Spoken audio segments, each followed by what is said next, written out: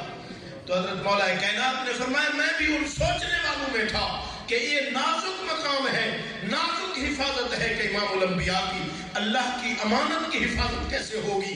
تو ہم سوچ رہے تھے، صدیق پہلے تیار تھا، حفاظت کے لیے پہلے تیار تھا۔ تو فرمایا مجھ سے بڑا اگر بہادر دیکھنا ہے تو صدیق اکبر ہے۔ یہ ان لوگوں کی آپس میں پیار تھا، ایک دوسرے کی شان بیان کیا کرتے تھے، ایک دوسرے کا مقام بیان کرتے تھے۔ صدیق اکبر سے مولا کائنات کی شان پوچھے، مولا کائنات سے صدیق کی شان پوچھے۔ ایک دن حضرت صدیق اکبر رضی اللہ تعالی عنہ نے فرمایا، آپ نے فرمایا علی ایک بات بتاؤں؟ حضرت مولا کائنات نے فرمایا ہاں بتائیں۔ آپ نے فرمایا میں نے ان کانوں سے سنا ہے، میرے آقا علیہ السلام فرما رہے تھے کہ مولا علی جنت کے دروازے پر کھڑے ہوں گے، جس کو علی اجازت دے کے جنت میں وہ جائے گا۔ یہ کون فرما رہے ہیں؟ صدیق اکبر رضی اللہ تعالیٰ کہ علی، میں نے اپنے کانوں سے سنا ہے کہ حضور علیہ السلام نے فرمایا جنت کے دروازے پر علی کھڑا ہوگا، جس کو علی اجازت دے گا وہ جنت میں جائے گا۔ مولا کائنات علی المرتضی کرم اللہ وجہہ نے آپ نے فرمایا ابو بکر میں بھی بتاؤں ایک بات؟ آپ نے فرمایا ہاں بتائیں۔ تو مولا کائنات نے فرمایا ابو بکر میں نے بھی اپنے کانوں سے سنا ہے، میرے آقا نے فرمایا علی جب جنت کے دروازے پر کھڑا ہوگا، جنت کے اندر جانے کی اجازت صرف اس کو دینا جس کے دل میں صدیق کی محبت ہو، جس کا سینہ صدیق کی محبت سے خالی ہو، اس کو جنت میں جانے کی اجازت نہیں دینی۔ کمال ہے اللہ رب العزت کے محبوب صلی اللہ علیہ وسلم کے شان دینے کا کمال ہے۔ ہر ایک کو اپنا اپنا مقام دے رہے ہیں، علی کو اپنا مقام دیا، صدیق کو اپنا مقام دیا، فاروق اعظم کو اپنا مقام دیا۔ حضرت مولا کائنات کو جب پیارے آقا علیہ السلام نے فرمایا من کنت مولاہ فہذا علی مولاہ، جس کا میں مولا ہوں علی اس کا مولا ہے، جب یہ آپ کا فرمان جاری ہوا تو جب بھی مولا کائنات علی المرتضی رضی اللہ تعالیٰ عنہ آتے تھے تو فاروق اعظم کھڑے ہو جاتے تھے، ابو بکر کے آنے پر کھڑے نہیں ہوتے تھے، عثمان کے آنے پر کھڑے نہیں ہوتے تھے، جب مولا علی آتے تو کھڑے ہو جاتے۔ تو کسی نے پوچھا عمر کہ ابو بکر آتا ہے کھڑے نہیں ہوتے، دوسرے صحابہ آتے ہیں ان کے لیے کھڑے نہیں ہوتے، علی کے لیے کیوں کھڑے ہوتے ہیں؟ آپ نے فرمایا باقی میرے بھائی ہیں، صحابہ ہیں، علی صحابہ میرا بھائی بھی ہے اور میرا مولا بھی ہے، اس لیے کھڑا ہو جاتا ہوں۔ یہ ایک دوسرے کی شانوں کو پہچاننے والے لوگ تھے، ایک دوسرے کی قدر کرنے والے لوگ تھے۔ علی کی شان پوچھنی ہے تو صدیق سے پوچھیں، صدیق کی شان پوچھنی ہے تو مولا کائنات سے پوچھیں۔ آپس میں پیار تھا، محبت تھی۔ بہرحال اللہ کریم ہم سب کو اپنی اور اپنے محبوب صلی اللہ علیہ وسلم کی سچی محبت نصیب فرمائے۔ صدیق کی محبت میں سے ایک چنگاری بھی ہمیں مل جائے تو ہماری زندگی بن جائے گی۔ اس کو کتنی محبت تھی، جان بھی قربان، مال بھی قربان اور عزت بھی قربان۔ کیا فرمایا؟ النظر الی وجہ رسول اللہ، انفاق مالی علی رسول اللہ، بنتی تحت رسول اللہ۔ یا رسول اللہ میرا دل چاہتا ہے میری دید ہو اور آپ کا چہرہ ہو، میرا مال ہو آپ کے قدموں پر نچھاور ہو، میری عزت میری بچی ہو آپ کے نکاح میں ہو، سب کچھ قربان کر رہے ہیں۔ اور وہ غار میں جو سام بیٹھا تھا، وہ بزرگوں نے لکھا ہے کہ 600 سال سے وہ سام انتظار کر رہا تھا۔ کتنے عرصے سے؟ ہمیں استاد کا انتظار کرنا پڑے، شیخ کا انتظار کرنا پڑے، 2 گھنٹے انتظار نہیں کر سکتے، پیر کا انتظار نہیں کر سکتے، اپنے والد کا انتظار نہیں کر سکتے، لیکن سام جانور ہو کر کتنی دیر انتظار کیا؟ 600 سال۔ حضرت عیسیٰ علیہ السلام سے ان کو خبر ملی تھی کہ حضور علیہ السلام مکہ میں تشریف لائیں گے، ولادت ہوگی اور وہاں سے سفر کر کے غار ثور کے راستے سے آپ مدینہ طیبہ جائیں گے. جب اس نے عیسیٰ علیہ السلام سے سنا تو 600 سال سے اس غار میں انتظار کر رہا تھا. اور بزرگوں نے یہ بھی لکھا ہے کہ اس سانپ نے 70 سوراخ کیے ہوئے تھے اس غار کے اندر. 70 سوراخ. لیکن اس کو بھی محبت تھی سانپ کو. 600 سال سے انتظار میں تھا, اس کو بھی محبت تھی. 70 سوراخ کیے, لیکن سانپ کی محبت اور صدیق کی محبت زمین آسمان کا فرق ہے. جب صدیق وہاں پہنچا تو اپنے کپڑے پھاڑ پھاڑ کے سارے سوراخ بند کر رہا ہے. سارے سوراخ بند کر رہا ہے. اللہ اکبر. سارے سوراخ بند ہو گئے. چادر پھاڑی, پگڑی پھاڑی, سب کچھ پھاڑ پھاڑ کے سوراخ بند کیے. ایک سوراخ جب بچا تو وہاں اپنی ایڑی رکھ دی. پیارے آقا علیہ السلام کو اندر آنے کی اجازت دی اور اپنی گود میں سلا کر زیارت کر رہا ہے. یہ بہانہ تھا چھپنے کا. چھپنے کی ضرورت تو نہیں تھی. جہاں دشمن کھڑے تھے تلواریں لے کر, میرے آقا کے گھر کے آس پاس ہر طرف دشمن ننگی تلوار لے کر کھڑے ہیں, وہاں سے میرا رب بغیر چھپنے کے لیے آیا تو وہاں چھپنے کی کیا ضرورت تھی؟ یہ چھپنے کا بہانہ تھا. صرف صدیق کو سیر کر کے دیدار کرانا تھا. صدیق کو سیر کر کے دیدار کرانا تھا کہ صدیق تو ترس رہا ہے, تو چاہتا یہ ہے کہ میں اکیلا اپنے یار کی زیارت کروں. 3 دن اور 3 راتیں تجھے دے رہا ہوں. میرے محبوب کو گود میں سلا. نہ کوئی اور دیکھنے والا ہو, نہ کوئی اور دکھانے والا ہو. دیکھنے والا بھی ہے اور جس کا چہرہ دیکھے وہ بھی محبوب ہے. اکیلا دیدار کر, زیارت کر. ابو بکر زیارت کرتا رہا, دیدار کرتا رہا, اور میرے آقا روحانی نعمت منتقل فرماتے رہے صدیق کے دل کے اندر, جس کی بدولت مسند پر بیٹھنے کے قابل ہوا, مصلی پر کھڑے ہونے کے قابل ہوا. تو جب ایڑی رکھی تو سانپ ہر سوراخ سے آیا, دیکھا سوراخ بند ہے. تو جس سوراخ پر ایڑی رکھی ہوئی تو صدیق اکبر رضی اللہ تعالیٰ عنہ کی ایڑی پر جب اس نے ڈسا, تو جب سانپ ڈسے صدیق اکبر روئے نہیں تھے. جب سانپ ڈسے تو اس کے ڈسنے کے بعد انسان کے جسم میں گرمی آ جاتی ہے. اس گرمی کی وجہ سے پسینہ گرا اور وہ میرے آقا کے چہرے مبارک پر پڑا. میرے آقا علیہ السلام نے, آپ نے آنکھ مبارک کھولی, فرمایا ابو بکر خیر تو ہے؟ عرض کیا یا رسول اللہ صلی اللہ علیہ وسلم سانپ نے ڈسا. آپ نے فرمایا ایڑی ہٹاؤ. جب ایڑی ہٹائی میرے آقا نے لعاب مبارک لگایا, درد بھی ختم, سب کچھ زہر بھی ختم, اور سانپ نکلا اور نکل کر میرے آقا کی زیارت کرنے لگا. جب زیارت کر لی تو میرے آقا نے فرمایا جاؤ, زیارت ہو گئی ہے, تمہیں 600 سال کی انتظار کر رہا ہے, ایک لحظے کی زیارت ہوئی, تم جاؤ, ہم جو کام یہاں کرنے آئے ہمیں وہ کرنے دو. نعرہ تکبیر, نعرہ رسالت, نعرہ خلافت, نعرہ حیدری, جشن عید میلاد النبی. آخری بات فکرو, صدیق اکبر کو کتنی عشق تھا, کتنی محبت تھی, اور کیسی عقیدت تھی. عقیدہ کیا تھا ان کا؟ تو آخری وقت بھی یہی وصیت فرما کے گئے ہیں کہ جب میرا جنازہ تیار کر لو تو روضہ اقدس کے دروازے پر رکھ دینا اور وہیں سے آواز دینا کہ یا رسول اللہ صلی اللہ علیہ وسلم, جو سفر کا بھی یار, حضر کا بھی یار, ہر مقام میں آپ کے ساتھ تھا, وہ غلام دروازے پر حاضر ہے. یہ آواز لگانا, اگر دروازہ خود بخود کھلے تو مجھے روضہ اقدس میں رکھ دینا, ورنہ مجھے جنت البقیع میں دفن کر دینا. اور پیار دیکھیں یہ آواز کس نے لگائی تھی؟ صدیق اکبر کو دروازے پر رکھ کر, دروازے پر جنازہ رکھ کر میرے آقا کو آواز کس نے دی تھی؟ صدیق کا پیغام کس نے پہنچایا تھا؟ صدیق کا پیغام پہنچانے والا مولا کائنات حضرت علی رضی اللہ تعالی عنہ. حضرت علی نے یہ آواز دی تھی یا رسول اللہ صلی اللہ علیہ وسلم, سفر اور حضر کا جو آپ کا ساتھی ہے وہ دروازے پر حاضر ہے. تو آواز لگانے کی دیر تھی, میرے آقا تو پہلے ہی انتظار فرما رہے تھے. آپ نے فرمایا ادخل الحبیب الی الحبیب, دوست کو دوست کے ساتھ ملا دو, دوست کو دوست کے ساتھ داخل کر دو. خود بخود تالا بھی کھلا, دروازہ بھی کھلا. صدیق کہاں لیٹا ہوا ہے؟ فکرو یہ شرط تھوڑا ہے, صدیق کے لیے یہی شرط تھوڑا ہے. منہا خلقناکم وفیہا نعیدکم ومنہا نخرجکم تارۃ اخری. جس مٹی سے انسان کا جسم بنتا ہے اسی مٹی میں دفن ہوتا ہے اور قیامت کے دن اسی مٹی سے اٹھے گا.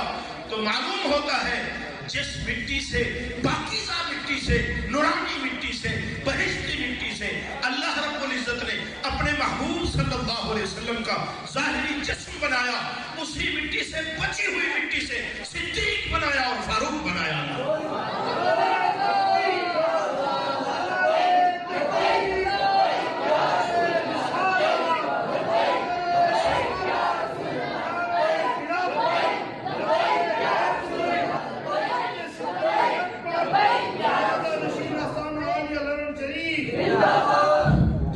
ولادت تو میرے آقا کی مکے کی ہے، آپ کی ولادت مکے کی ہے یا نہیں؟ لیکن مدفن کہاں ہے؟ آپ آرام کہاں فرما رہے ہیں؟ مدینہ طیبہ. اور اس جگہ کو میرے آقا نے کیا فرمایا؟ ما بین بیتی و منبری روضۃ من ریاض الجنہ. فرمایا میرے حجرے سے لے کر میرے منبر تک یہ ساری زمین جنت کا باغ ہے، جنت کا باغ ہے.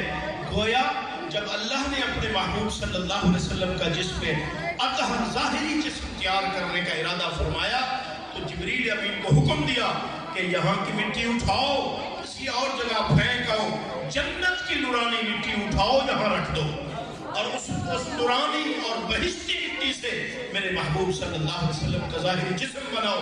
اور وہی میرے آقا آرام فرما ہے. اور اسی پاکیزہ نورانی بہشتی مٹی سے اللہ رب العزت نے صدیق کا جسم بھی بنایا، عمر کا جسم بھی بنایا. یارو جس کے انتظار میں، جس ذات کے انتظار میں 1.25 لاکھ انبیاء کھڑے ہوں گے قیامت کے دن، قیامت کا لال آئے، ہماری مشکلیں حل ہوں، جن کے انتظار انبیاء کر رہے ہوں گے، جب میرے آقا جا رہے ہوں گے تو دائیں ہاتھ میں صدیق کا ہاتھ ہوگا، بائیں ہاتھ میں عمر کا ہاتھ ہوگا. تو صدیق کی کیا شان ہوگی کہ انبیاء جس کا انتظار کرے اس کے ہاتھ میں ہاتھ صدیق کا ہوگا. صدیق کی کیسی شان قیامت کے دن ظاہر ہو رہی تھی. اللہ کریم ان سب کا ہمیں غلام بنائے، صحابہ کا بھی غلام بنائے، آل پاک کا بھی غلام بنائے. صحابہ کی بھی محبت نصیب فرمائے، آل پاک کی بھی محبت نصیب فرمائے. صحابہ بھی ہماری آنکھوں کا نور، اہل بیت بھی ہماری آنکھوں کا نور. جن کو دونوں سے پیار ہے اس کی دونوں آنکھیں نور والی. اللہ ہمیں نور والا رکھے اور نور والا اٹھائے. وآخر دعوانا الحمدللہ رب العالمین.